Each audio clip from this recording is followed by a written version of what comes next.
Citoyen TV, la chaîne de l'Afrique digne et de sa diaspora.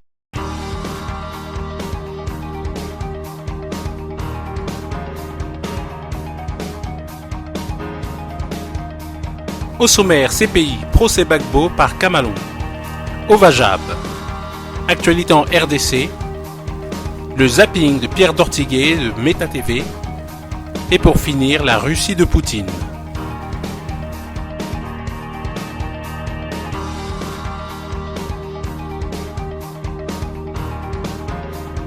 Commençons tout de suite avec la CPI.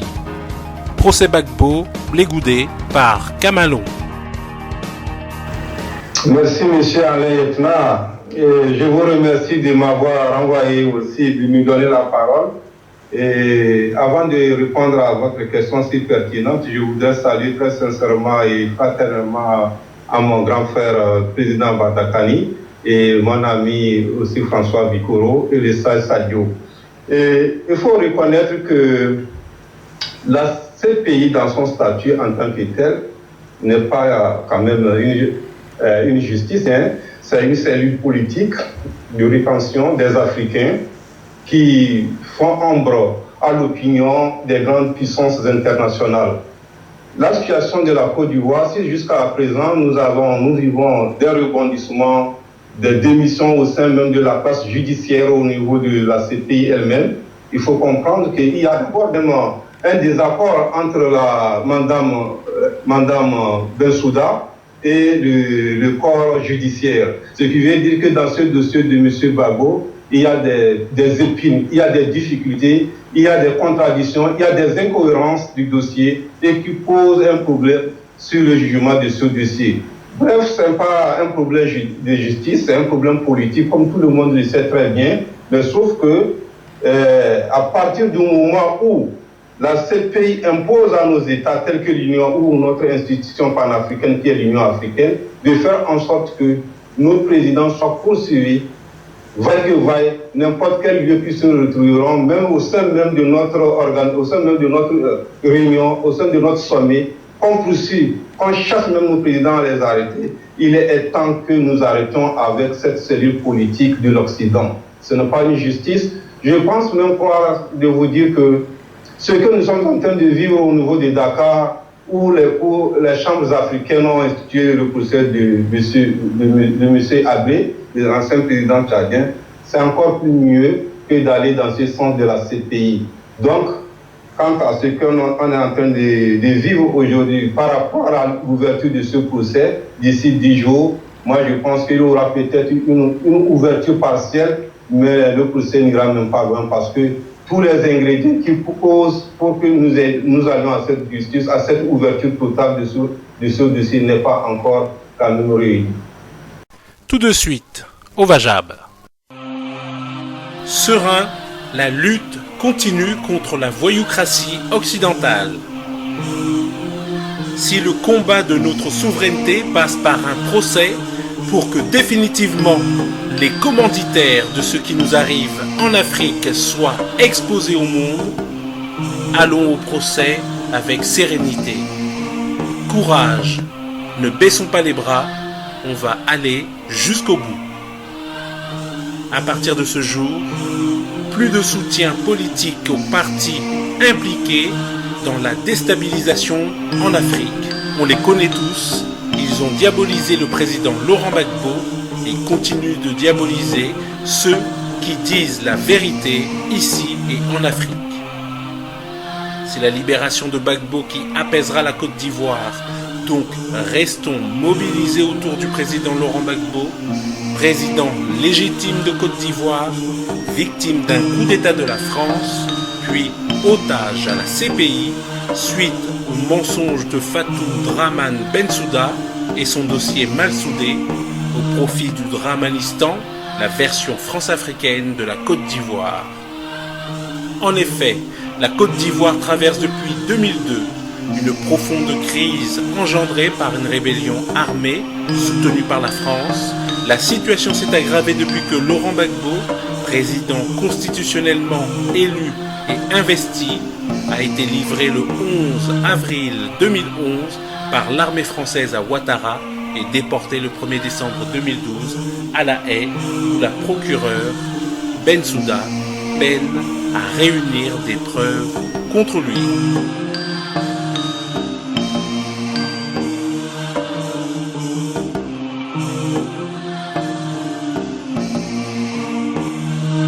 Tout de suite, actualité en RDC.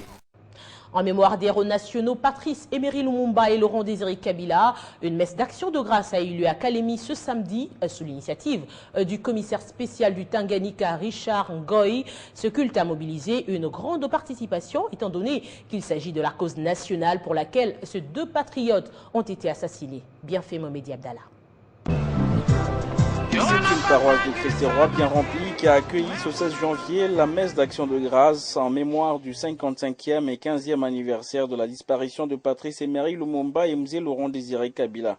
Présidé par son Excellence Monsieur le Commissaire spécial du Tanganyika, Honorable Richard Ngoy Kitangala, plusieurs personnalités ont rehaussé de leur présence la messe, à l'image du premier vice-président de l'Assemblée nationale en vacances parlementaires. Les adjoints du commissaire spécial, Yvonne Goïboussangou et Ali Binomari Simukenje étaient également présents. Dans son homélie, Abbé Thomas Muganza a dit, je cite, « Mzee a aimé ce pays d'une manière obsessionnelle.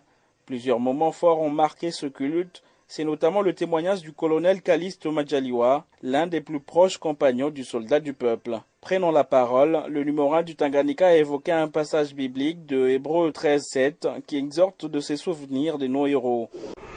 C'est dans la poitrine de ces dignes et vaillants fils que battaient les corps de notre chère patrie. Que la jeunesse, la postérité de la République démocratique du Congo puisse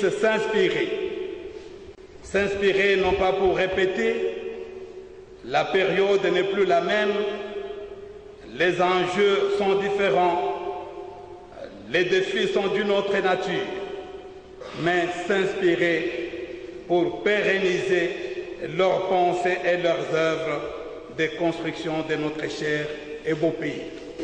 Par ailleurs, Honorable Richard Ngoy Kitangala a exhorté l'assistance à agir comme Mzee et Lumumba. Tout de suite, le zapping Pierre Dortiguet de Meta TV. À Charles de Gaulle, on a chopé un général, chef d'état-major israélien, également avec 2 tonnes de Captagon. C'est pas Poutine qui a installé des bases autour de l'Europe, c'est le contraire. C'est l'OTAN qui installe des bases. Monsieur Sarkozy était au Stade de France avec son pote le Qatari, là, le financier de Daesh. Or, on voit bien que les guerres qui nous sont faites sont des guerres de l'esprit, sont des guerres de l'intelligence, sont des guerres des mots. Vincent Renoir, qui a fait quand même 1 an de prison, là où un violeur ne les aurait pas fait. Le Messie, c'est d'autre que le fils de Marie. Donc c'est Jésus C'est Jésus qui doit revenir, qui est le Messie des musulmans.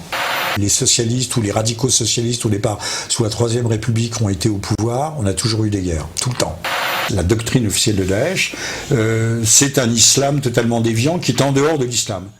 Et pour finir, la Russie de Poutine. Oui, j'ai voulu, dans ce livre, tordre le cou à un certain nombre de canards, de mythes sur la Russie, du style la Russie est une dictature comme l'Union soviétique, ou bien l'économie russe est complètement sous-développée, ou bien la démographie russe s'effondre. Bon, tout ça, c'est complètement faux. Alors, il se trouve que je vais beaucoup en Russie, donc je commence à connaître un peu le pays, si vous voulez. Et donc, mon livre avait pour but de remettre quelques idées à l'endroit, c'est vrai. Alors, tout ça, ça se passe pendant la période de Poutine, c'est-à-dire de 2000 à maintenant. Et c'est vrai que c'est une période très bénéfique pour la Russie, où elle est redevenue une grande puissance, en quelque sorte.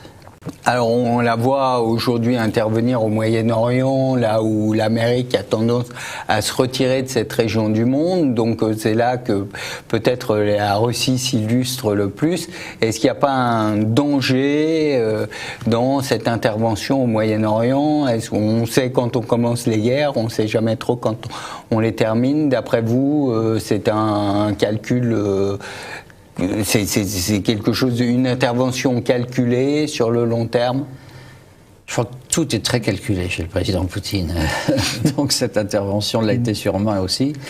Je crois que pour l'instant, en tout cas, l'intervention russe se limite surtout à des actions aériennes. Donc c'est pas des interventions complètes. Je ne sais pas comment la guerre va évoluer, personne n'en sait rien d'ailleurs. Mais je suis pas très inquiet. Pour la Russie, de toute façon, ce n'est qu'une petite partie de ses forces qui est engagée dans cette affaire actuellement. Mais si elle a estimé qu'il fallait intervenir, c'est aussi pour des raisons de politique intérieure, pas uniquement de politique extérieure. Vous savez qu'en Russie, il y a beaucoup de musulmans. La plupart d'entre eux sont plutôt des patriotes russes, d'ailleurs, et ils sont très modérés dans leur religion. Mais dans le Nord-Caucase, notamment, il y en a certains qui se sont laissés séduire par l'islamisme radical.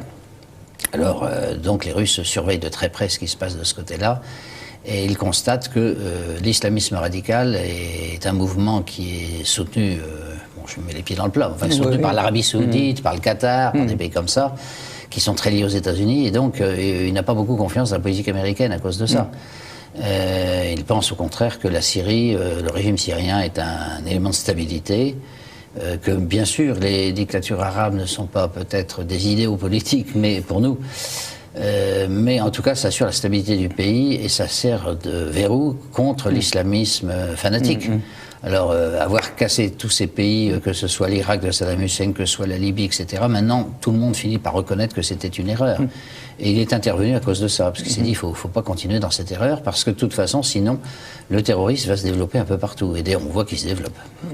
Alors, est-ce qu'il n'y a pas un risque aussi de confrontation avec la Turquie? On l'a vu, les Turcs ont abattu un MiG russe.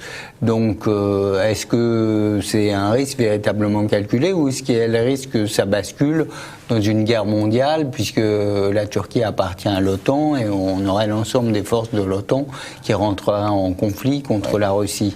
Est-ce que Personne ne souhaite ce schéma, que ce soit la Russie ou l'OTAN. Donc ça, là, je ne suis pas inquiet sur ce point-là. Quant à la Turquie, elle joue un double jeu depuis très longtemps, puisqu'elle lutte contre les Kurdes.